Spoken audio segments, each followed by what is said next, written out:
எனக்கு இன்றைக்கி காலையில் ஒரு ஃபோன் கால் வந்தது. இந்த மாதிரி ஒரு உதவி தேவைப்படுதுன்ட்டு. சரி, நானும் என்னோடய டீமும் போயிருந்தோம். 4 வருஷமாக இவருக்கு ஒரு கையும் ஒரு காலும் வரல. அப்போ இருந்து சாப்பாட்டுக்கே வழி இல்லாமல் ரொம்ப கஷ்டப்படுறாங்க. எத்தனை வருஷமா அம்மா இப்படி இருக்கு? 5 வருஷமா இருக்குது. 5 வருஷமா? என்ன 5 வருஷமா இருக்குது. அந்த கொரோனாவில் கை கால் வராமல் போயிடுச்சுக்கண்ணா. ஃபஸ்ட்டு கொரோனா ஃபஸ்ட்டு கொரோனா வந்துச்சு இல்லையா, கொரோனா ஸ்டார்டேஜ் பாருங்க. அப்போ இந்த மாதிரி ஆயிடுச்சு எங்களுக்கு. என்ன ரேஷன்னா தெரியல. அவங்க நடக்க மாட்டாரான்னு சொல்லிட்டாங்க எங்களுக்கு. தண்ணி உள்ளே பூந்துடுது. உள்ளே பூந்து தண்ணி எல்லாம் கட்டில் மேலே 2 பேர் உக்காந்துக்குவோம். சாப்பாட்டுக்கெல்லாம் என்னம்மா பண்ணுறீங்க? சாப்பாடு ரேஷன் அரிசி வச்சுக்கிறோம் கண்ணு. அது கூட 3 நாள் இல்லைன்னு கூட நாங்கள் பட்டே இருந்துருக்குறோம். எங்களை பார்த்துக்கிறதுக்கு யாரும் இல்லை. அவரை நான் பார்த்துக்கணும்.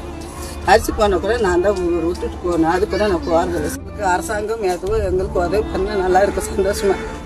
வீடு இல்லாமல் இருக்குது. தண்ணி வந்து வலுவுது. எங்களுக்கு உதவி பண்ணுங்க எங்களுக்கு. அவருக்கு கை கால் போனதுனால இவங்க சாப்பாடு சாப்பிட்றதுக்கே ரொம்ப கஷ்டப்பட்டாங்க. ஸோ எங்களால் முடிஞ்ச உதவி நாங்கள் செஞ்சிட்டோம். நீங்களும் உதவி செஞ்சிங்கன்னா நல்லாயிருக்கும். நீங்கள் உதவணும்னு நினச்சா எங்கள் நம்பரை கூப்பிடுங்க.